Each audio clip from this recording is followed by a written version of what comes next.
Recording in progress. Okay. Not sure if I can change that to another.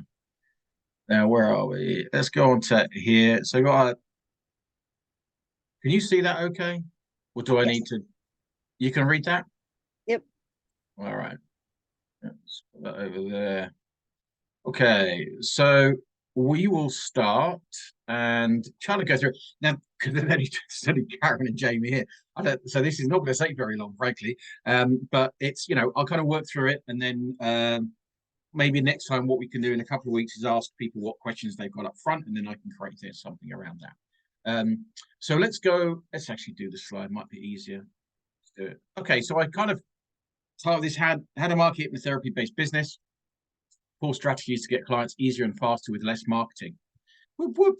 So that's what we want. We want less marketing because frankly it's boring. And who wants to spend their life behind a computer? Nobody ever. So what I will do, I'll just talk about a couple of my businesses so people know on this first one. So soulbusiness.com is my kind of latest membership site, manifesting, marketing, mindset, that type of thing, and that's really cool. I have a funnel building business as well. Conscious Creation Academy is my spiritual thing. So I've been teaching spirituality for about 27 years. I used to have a spiritual center, and I was a healer full time, had about 40 therapists in the center, and essentially that's where I learned about marketing. And then high ticket coaching is helping people charge more for their money with clients.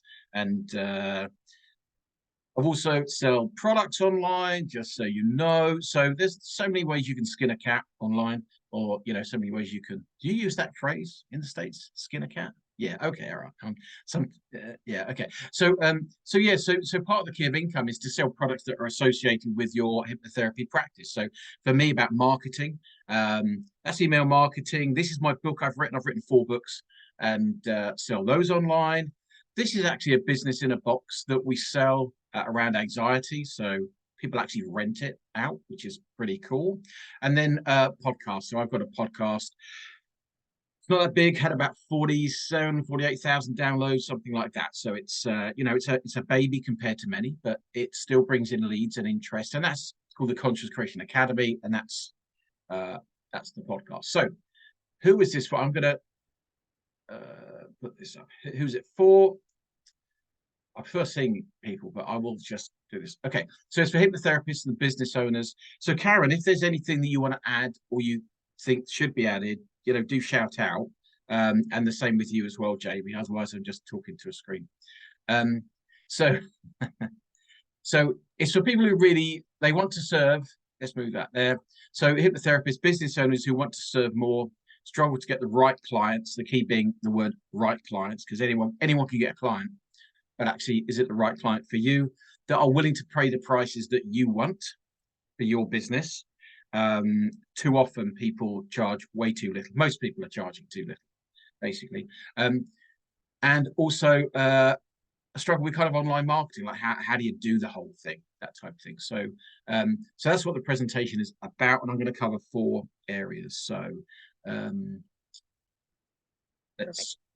Okay, cool. All right. So a key thing I would say is begin with the end in mind. Particularly, so Jamie, if you're new, or anybody that's watching this is new, is you must decide what your lifestyle looks like at the end of your business, because the result of your marketing and your mindset and your energy, dare I say, and how you think about things will create a lifestyle for you. And that lifestyle might involve stress, worry about how to get clients. It might involve the frustration of getting the wrong clients and then charging too little. It might involve none of that, earning loads of money. But often, when you don't start with the end in mind about what the kind of lifestyle that you want out of your business, you are then, as Jamie famously said, winging it. You are kind of leaving it complete to luck about what this whole thing looks like. And that's really not the thing to do. So the key to think about initially is, what is it? How many hours a week do you want to work? What does it look like? And how much money do you want after tax and whatever costs there are related? Are you Right. going to say something there? I was Yeah, going to say what's coming up for me is I have had a couple mentees lately ask, I like to see clients and I am looking for opportunities to have a residual income to not be paying time for dollars yeah, and yeah. have something, more consistent coming in. So, it sounds like that's a little bit about what you're talking about, but I do have, mentees ask about that. Yeah, it's some people love to see people. So I was a healer for 10 years and a hypnotherapist and an NLP practitioner, all that kind of stuff.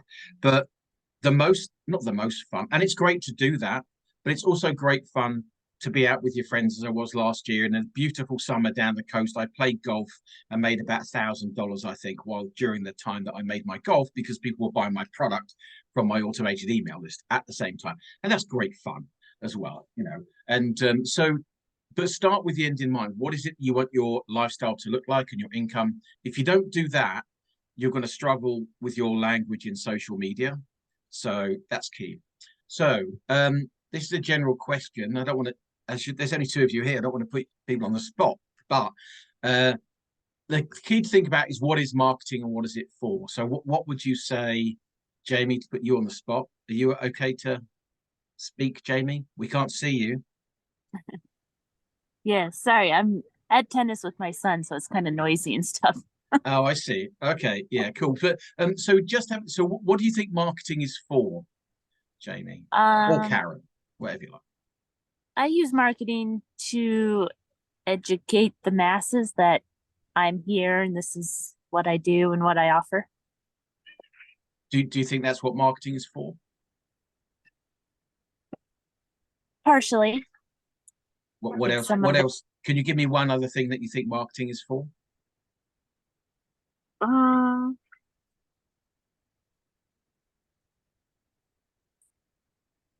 Tricky, I isn't it? guess I don't know. You're off the hook. I'll let you off the hook. Let's put the hook on Karen. Okay. I would say marketing is for getting clients and making money because that's why we market.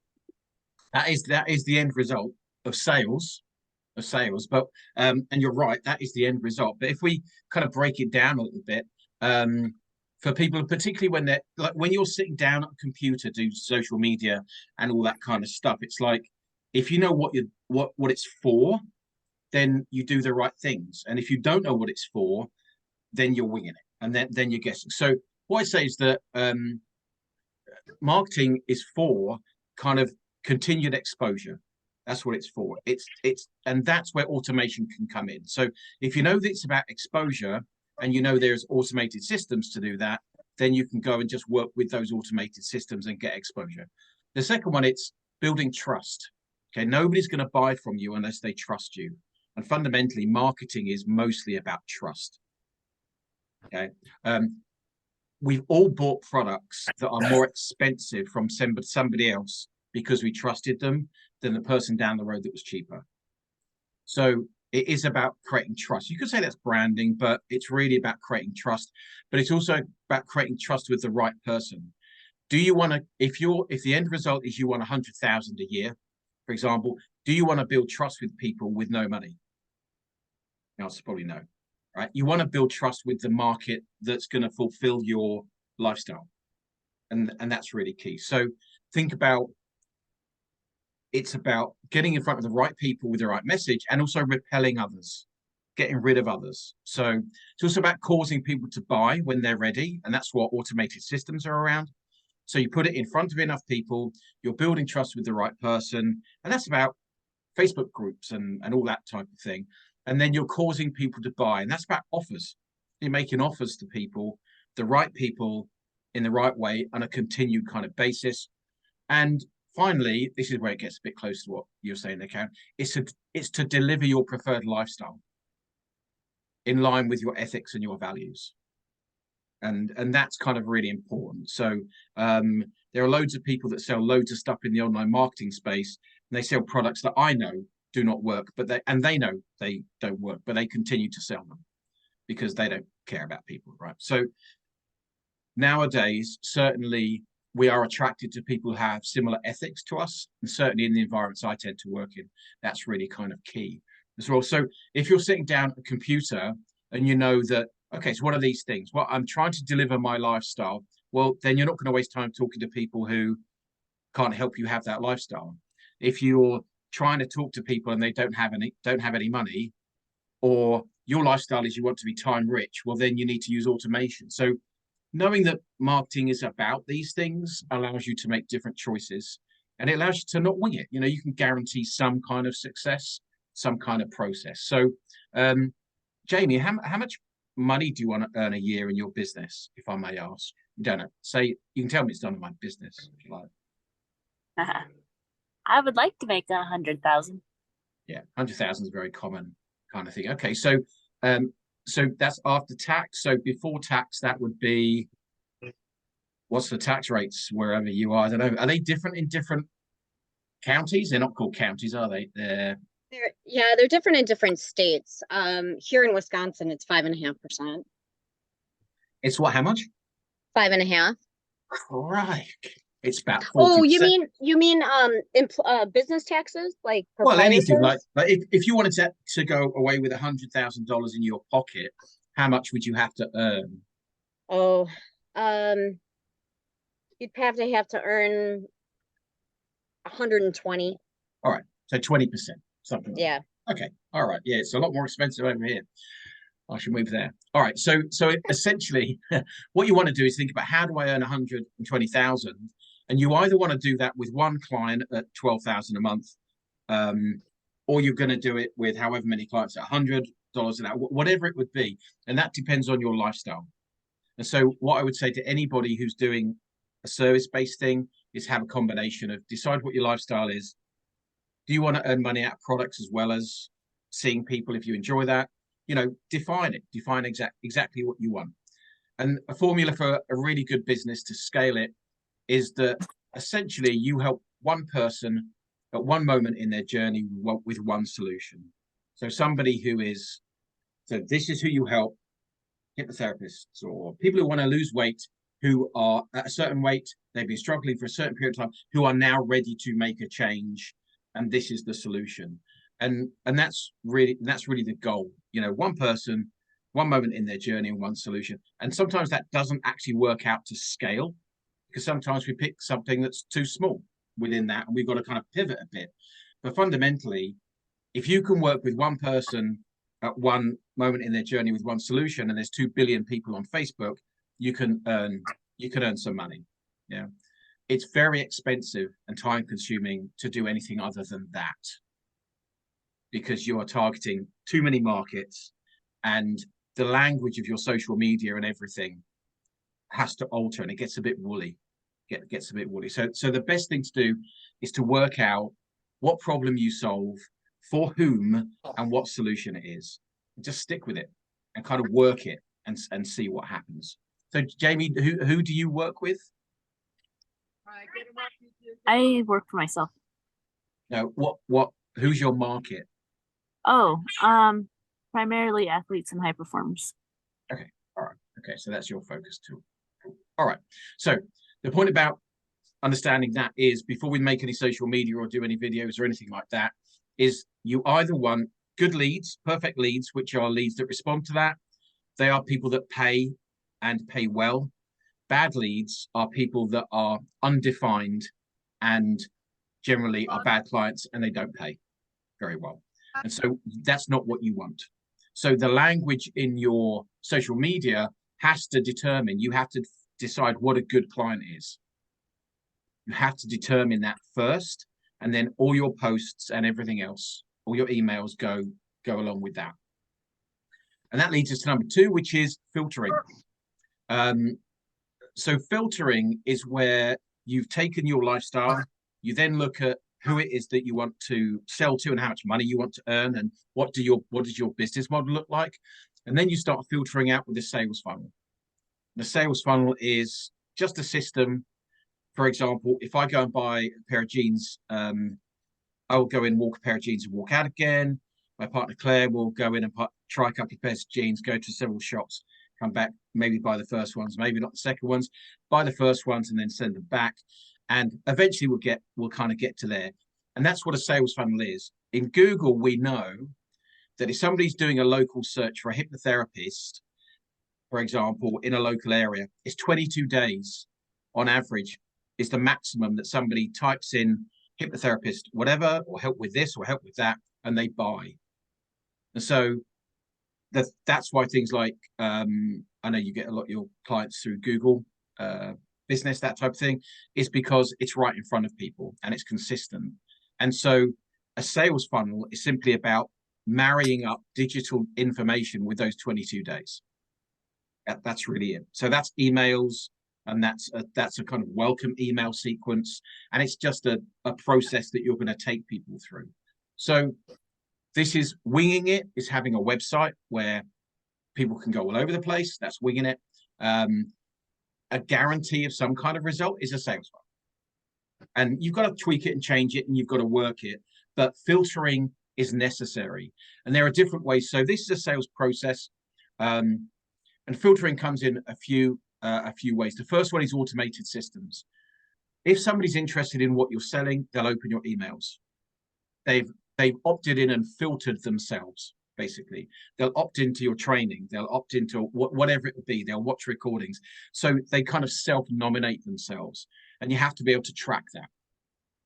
The next one is language. So if I say to somebody, I work with business owners and help them get leads for their business, I'm not really using language very well. Now, as hypnotherapists, obviously, we all know about language. If I were to say, I work with ambitious business owners looking to scale their business, who want to earn 100,000 a year, then I'm going to get a very different type of client answering that social media post or whatever it would be. So that's why filtering through language is really, really essential. It's one of the most powerful things to do. So on your social media posts, make sure that you use language that's appropriate to the lifestyle that you want to create. You want to struggle to create the lifestyle, be woolly, just don't define what it is that you want. If you want to work with athletes, you might want to work with ambitious or successful athletes. Maybe that's the terminology. So that's what you would say. And you wouldn't be interested in anybody else. And that's what will get you the higher pay, basically. So, and also finally, data-driven. If you are a data-driven business, what that means is you're essentially going to go with the data. And that is where in a sales funnel or on social media, on emails, you look at what people open. You look at what they comment on, you look at what they like, and your business is solely driven by that. So it's not driven by you, the business owner, and your opinions. It's driven by the data. And that's super, super important. That's how you scale. So as an example, I was working for a travel company, and we had 2 landing sales pages, and one image on the sales page, it's a golf and cruise. So they went for a cruise from here, UK to Portugal, and it was a cruising holiday business. And we had exactly the same text. And we thought, well, it's got to be about golf then, because it's a golf and cruise thing. So we had one big image on one page of guys playing golf together, having fun, beautiful Portugal sunset, with their golf clubs. And we had another one of 4 guys sitting on a cruise ship, getting drunk, with their feet up on the rails, having a laugh, and having some fun. And that one outperformed the actual golf thing by about 60%. So you can never tell. So they weren't really going for the golf, even though the travel agent thought they were. The data told us they were not going for golf. Basically, they were going for beer and and a bit of golf, but mostly the beer and the hanging out and that type of thing. So that was key. So of course the sales went really well, because it took us a bit of time to work that out, but after it was worked out, then off you go. So colors are important, open rates, test, that type of thing. And eventually you will get to a point where you'll understand what works and what doesn't, and then you begin to kind of go from there. So in terms of social media, I've got a couple of types of bits of data. This is a hurdle one. It's like, how do you get people from social media? And this is a kind of go nowhere message that a lot of people use. Obviously this person, I don't know them, but I know somebody that does. This person just puts up stuff like this, like, your health will be your biggest priority, either now or later. Might as well start now. And you look at that and you go, yeah, okay. You know, AI generating software will never write like you. People want to hear you, not so. Like, okay, yeah, fair enough. So these are go nowhere posts. And the problem with these are on Facebook is when you post on Facebook, particularly if that's your market, Jamie, Facebook is forced to choose one of your posts in their algorithm. If you post this post here, which is a go nowhere post, not saying anything, it's not generating any real interest, it doesn't drive a question or people to Messenger or anything like that, compared to something like this, which is, I knew people were interested in podcasting, and so I've got a podcasting product, so I put that in the right place in front of the right people. Then we got 107 comments, and because of that, and I just left it, and Facebook then gave that a whole load of exposure. So when you're looking at Facebook and the algorithms, think about, you're forcing the algorithm to choose one of your posts. If you continually post go nowhere posts, or like 10 go nowhere, that's not really saying anything, it's not doing anything, it's not enhancing anything about the trust factor or anything like that. And in amongst those, you've got a post that your post is going to get lost. You're better off putting a very well crafted post up and leaving it for a week. And you allow Facebook to do the thing that Facebook wants to do, which is share something that's going to get interaction. Yeah. When you mean leaving it for a week, that's kind of bumping it, commenting on it so that it.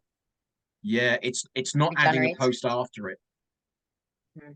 So, these posts where it's just one color and then people say, hey, I'm just creating this thing, whatever it is, they're boring and they're awful, but they get often, if it's the right thing, you can get hundreds and hundreds and hundreds of comments. And then you can take them into Messenger and they're interested. So you're not guessing, and then you can talk to them about having a one-to-one or whatever it would be. If you put that post up and then put a whole load of go nowhere posts above it, Facebook is not going to know which one it's going to downgrade all of them, basically. And that's why you are much better off doing a kind of an announcement post about something that's important to your market and leaving it for at least 3 days. If you start to get some traction, then you're going to bump it, then you're going to post on it and that type of thing. And then Facebook will do it again. And this post here, I can post in any market and I know it'll get bumped because it's already been bumped. We just kind of left it. So hope that makes sense. And that's just data. If you're solving 5 problems, or you're in one market solving one main problem, confidence in athletes or mindset or whatever it would be, put that up and leave it and see what happens. If you don't get any comeback on that, then put up another one.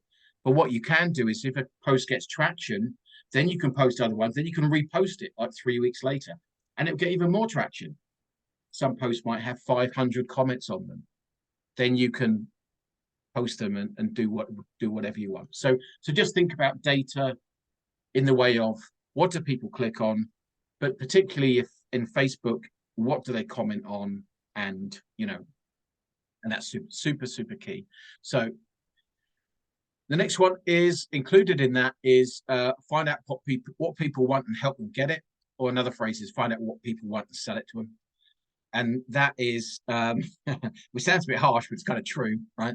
So if you were to find out, Jamie, if you had a Facebook group and you were to find out what the top 3 problems were in that Facebook group for athletes or their parents or, whatever it would be, then you were to create programs based on what they tell you.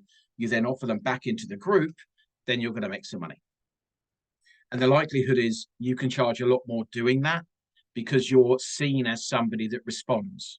So if you're not guessing, if you're confident, people are happy to pay more money for that.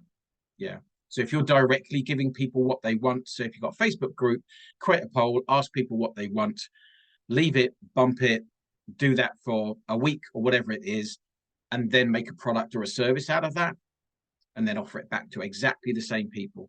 So notice which people like the posts and all that kind of stuff. If you have time and energy to do that, and you'll find that that's a good way to do that.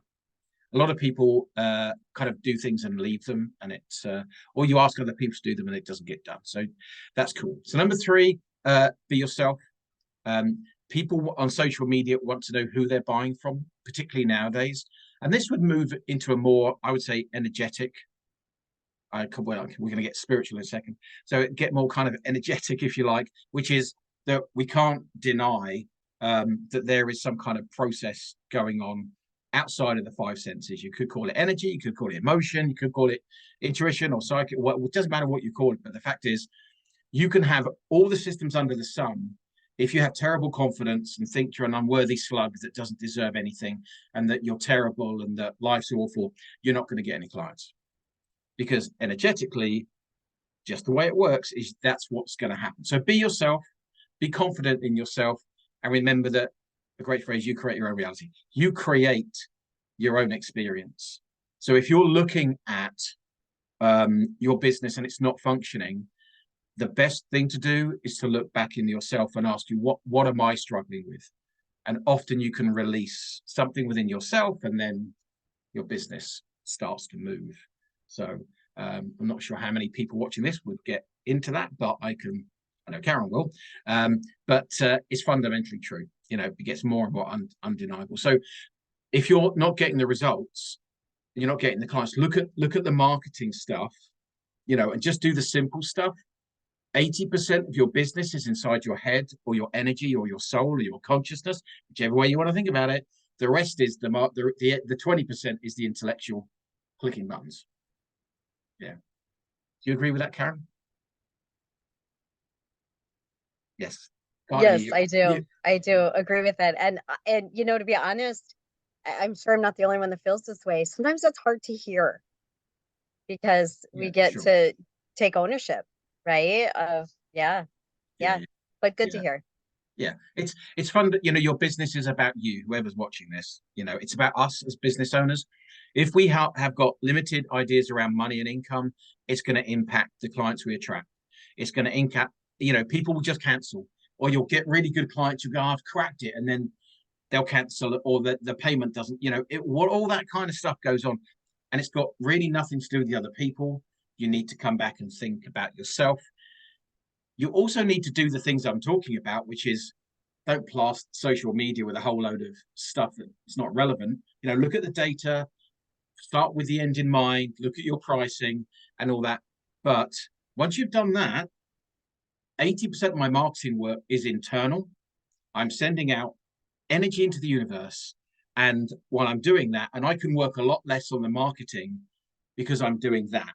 So I leverage myself much more than I do the internet stuff. The internet's great, but that's kind of not where the power is. Okay, the power is somewhere else. So, so your spiritual, you know, your spiritual nature, I'll say your broader nature is not separate from your business. Now, if one's watching this and they're not kind of into that type of thing, you could say your belief system is not separate from your business. So understand your beliefs. It's really key. If you have some kind of block around money, I did a talk yesterday, and there were quite a few people on there. And about 8 people talked about income and money, and some were saying, "Oh, I want to earn 25,000 a year." Some were saying, "I want to earn 1 million." Some people were saying, "I really don't like money." A lot of spiritual people say think there's something wrong with money. They've got those limiting beliefs. You've got to bin all that. You've got to get rid of all that. You've got to realize that the universe is an abundant place. Things grow, and all you've got to do is tap into that by relaxing. It's kind of like active surrender to the abundance that's available to you. And when you marry that up with marketing, then you can get, you know, kind of the digital stuff, you can get some real going. So use the inner systems of emotion and expectation. If you're sitting at your computer and you're doing social media, and social media is fundamentally boring, frankly. If you're sitting there doing it all the time and your energy's doing this, you're going, I really hate this, it's awful, can't be bothered, nothing's working. Well, guess what? Nothing will work. You've got to focus on, and that in a practical sense would be focus on a platform that you enjoy. That's what the practical version of that is, or get somebody else to do it. That's, you know, outsource it if you like. So there's loads of ways to do this type of thing, but you don't need to be on Pinterest. You don't need to be on all those places, because your impact in the world energetically goes beyond those platforms.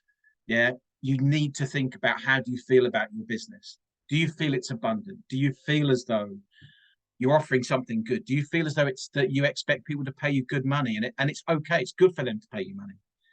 If you expect all things, your business will be a lot easier, and you can do a lot less of the boring marketing stuff.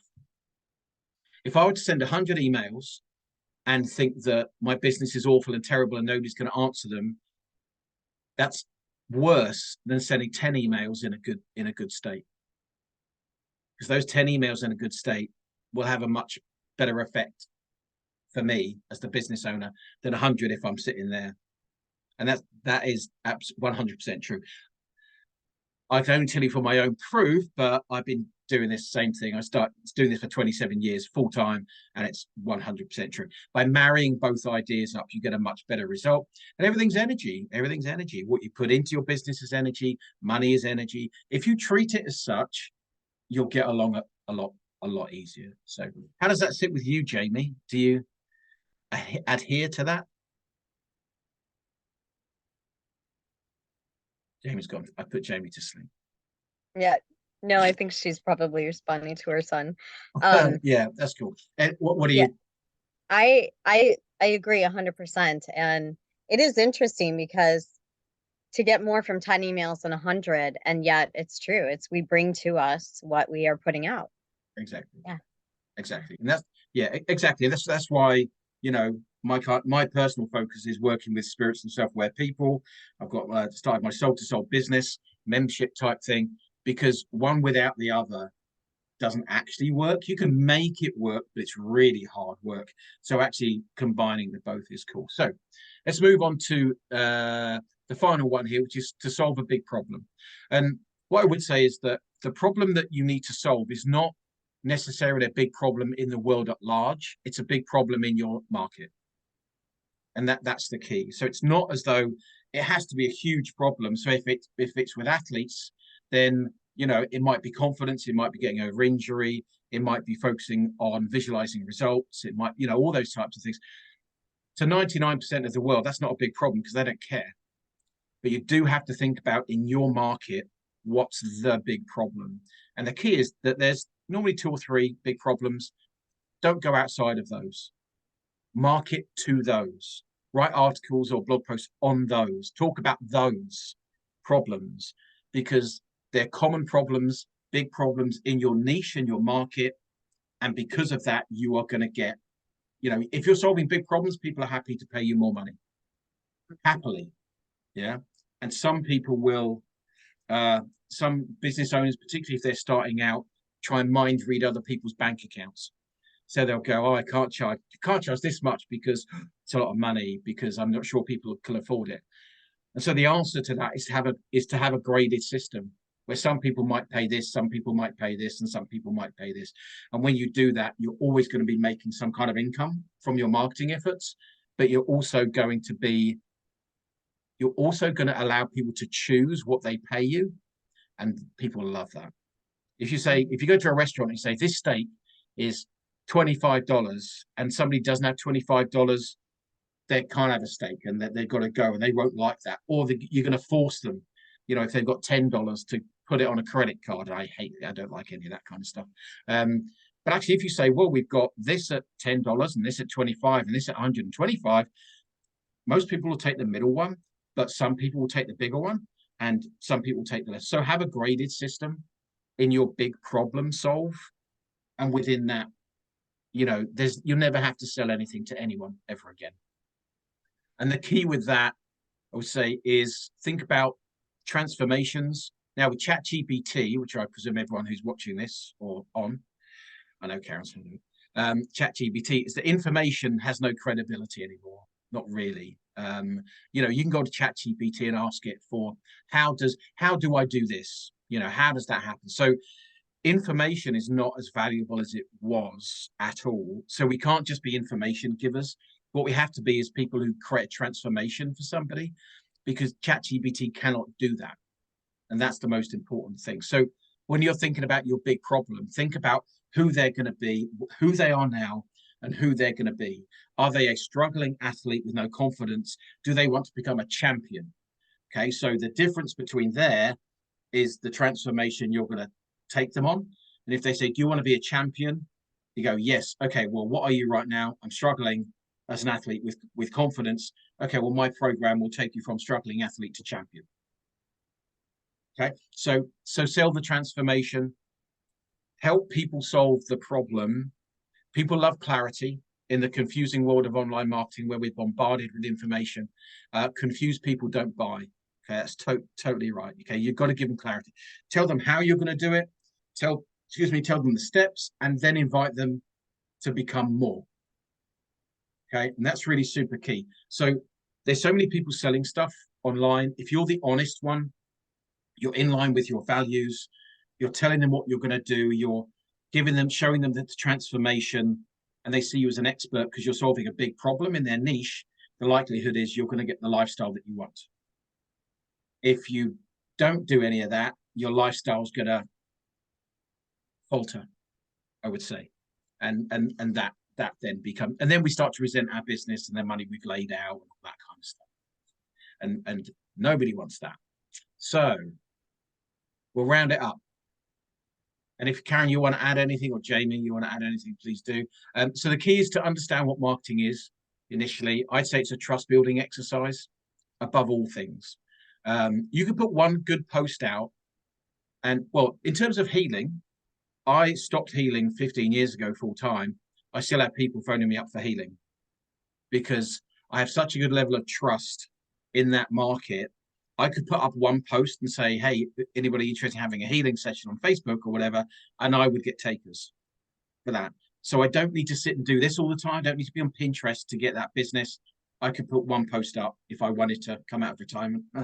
And I know, because I'm asked, that I would. So trust is the key. Trust is the key. I know, Karen, you're highly trusted in your market. Thank you. Modest as you may be, you are. Even though you might not say it, but you are, without a shadow of a doubt. So understand what marketing is. Think about, if I put this up, am I building trust in myself? Am I educating? Start with the end in mind. How much money do you want to earn after tax? What does your life look like? All that kind of stuff. What does it look like in 5 years? For me, next year, I'm walking the Camino way. I've got my membership site. I'm working with a few people I enjoy working with.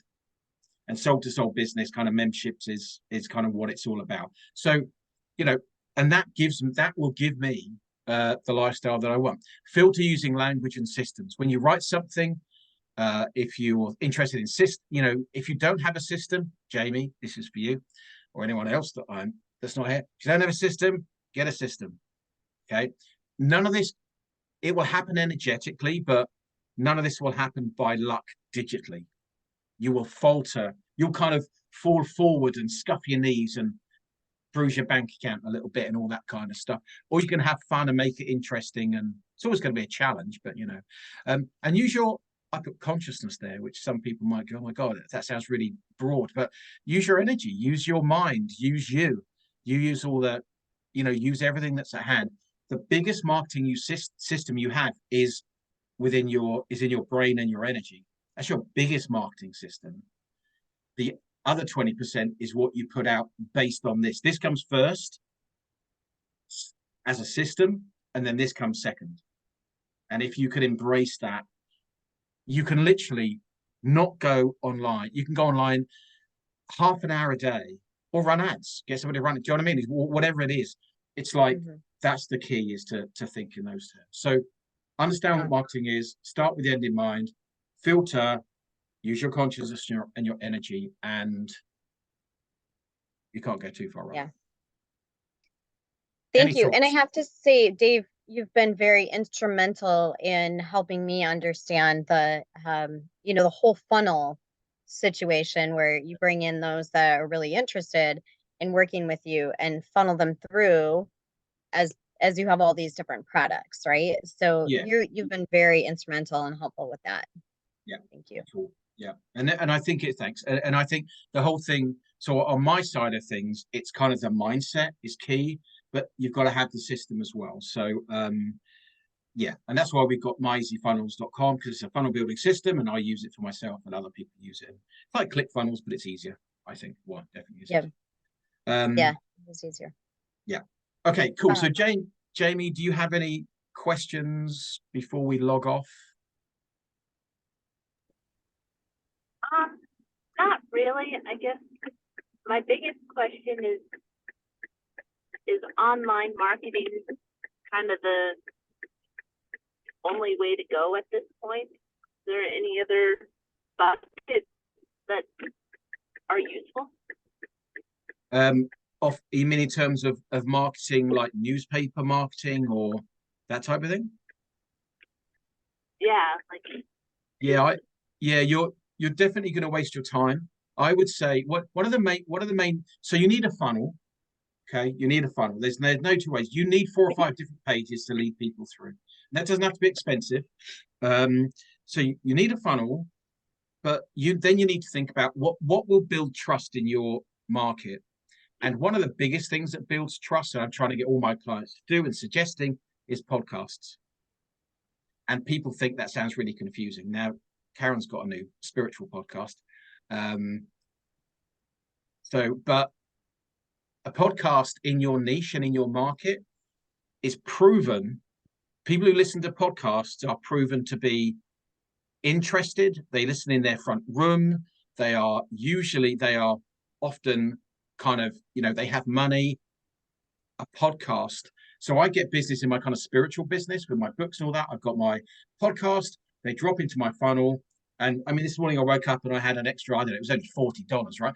But, it's always fun. It's great fun. You wake up, got an extra, somebody downloads some of my kind of spiritual, my book for free, and then they bought some products. And now they're in my main funnel and they'll continue to do that. So I would say if you're going to choose anything, Facebook and a podcast and a funnel. And I would say if you're not into podcasts and that feels like a lot to you, and Yeah. you could do something similar, and you mentioned this, is by putting your energy out there by doing Facebook posts, by doing Oh, yeah. lives in Facebook, maybe putting them then on LinkedIn or sharing them to Instagram, where you are there. It's that like, know, and trust factor where they get to see you, they feel your energy, Yeah. correct? If you're not into a podcast, that's another way to kind of filter them Yeah, into. exactly. I mean, there are. I mean, I've got a client that does a YouTube channel, and he's not even on it. He uses kind of videos, kind of not cartoony stuff, but that type of thing, straight into. But it goes into a funnel. Somebody else will do a podcast. So, Jamie, how much time do you have? Welcome. Nice to see you. That is one heck of an image. Is that like an American footballer? Is that what that is? yeah, in a tutu. Could be football or rugby, but yeah, a guy using his masculine and feminine looks like. A combination of both, yeah. So cool. So yeah, I would ask you, how much time do you have, Jamie? I've got plenty of time right now. So if you have time, then something like a podcast, everything's got to go to a funnel. That's just the way it is nowadays, But I would say, what would you regard your skills as? Are you happy to go on a camera? Are you happy to talk? No. Okay. Are you? That's cool. So that's a limiting belief, but well, maybe we'll get you over that. But an audio podcast is with a microphone. I don't actually use. I do have a microphone. It's kind of a big podcasting mic, but you don't need one. You can pick a subject. If I did this morning, so I'm launching this soul to soul business thing. So I went on to ChatGPT and I told them who my market was. Do you have a website? Is the first thing. Yeah. Right. So you could, practically speaking, go onto ChatGPT, the paid one, $20 or whatever it is, tell it to go and review your website. Or, you can feed the information about who your market is, and then you can ask it for, give me 20 podcast titles. And all you can literally do is sit there with your phone. It will give you the titles. It will even give you the scripts. Give me the script. You can sit there on your phone and go, hi, my name's Jamie. I work with athletes. And one of the key things is for the first 10, tell everybody that you're new at this. Go, I'm new at this, please forgive me. Right now, what that does is that takes you off the hook. You get to go, okay, all right, now I can kind of have fun with it, right? And it puts them off the hook because they go, okay, this person is new. Yeah. If you try and wing it by pretending to be something other than you're not, after the first 10 you do, you'll stop saying I'm new at this, because you'll get your foot, you'll get things organized in your mind. But for the first 10, just go, hey, this is one of my first 10. I'm new at this. I might and R. Please forgive me, but hopefully the information is interesting. And your 12th and your 15th and your 20th will be 20 times better than your first 10. Yeah. So you can do that very simply. It's very cheap. It might be $10 a month to host a podcast. I use Libsyn.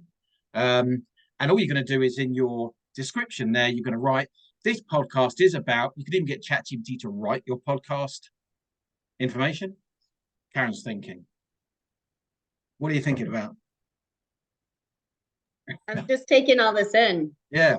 So this AI stuff is very interesting to me. I use it, but it would be great to have you do another one on AI, because oh right, yeah. So much around that. I planned out 6 months of a whole marketing campaign, a social media campaign for Soul to Soul business membership. I did it this morning when I was at the old coffee shop down the road. Okay, so you can do that. And having a podcast now, I know you. How do you feel about a podcast, Jamie? It scares me. Okay, so totally understand that. What scares you about it? Mostly because I've never really been good at expanding ideas and talking at great lengths about anything. Okay, so an average podcast, 10 minutes. Could you talk about what could you talk about for 10 minutes? Anything, not business. What could you talk about for 10 minutes? I could talk about birth for 10 minutes, for sure. Do you have children?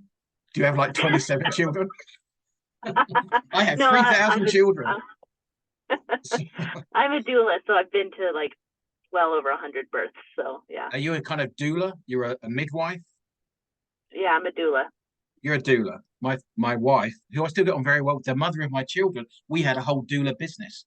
And we did birthing pool in the healing center. We had birthing pools, and she was a doula. This is back in 1999, something like that. So, okay, great. So the emotional and mental state you're in when it comes about birth, yeah, you're a hypnotherapist.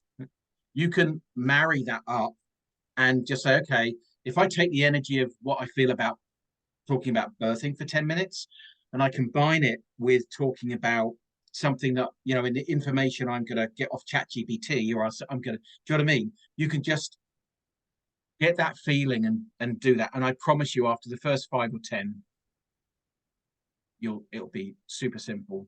And the key is that having a podcast is a bit like writing a book. If you say to people, go and check out my podcast, the authority level you have is a bit like people writing a book. So now everyone looks up to authors. Oh, God, you're an author, right? Okay, that's what we do. But you could do that. I'm going to send you some information about setting up a podcast. Okay, thank you. That's what I'm going to do. So everything that you do, and then your social media becomes about, I'm just writing a podcast on blah, blah, blah. Who's interested? And then people go, me. And then you go, no problem at all. You send them to your podcast. Did you hear that, Karen? I'm going to send Jamie some podcast information, a planner and that type of thing, right? Then it gives you a reason to share some content.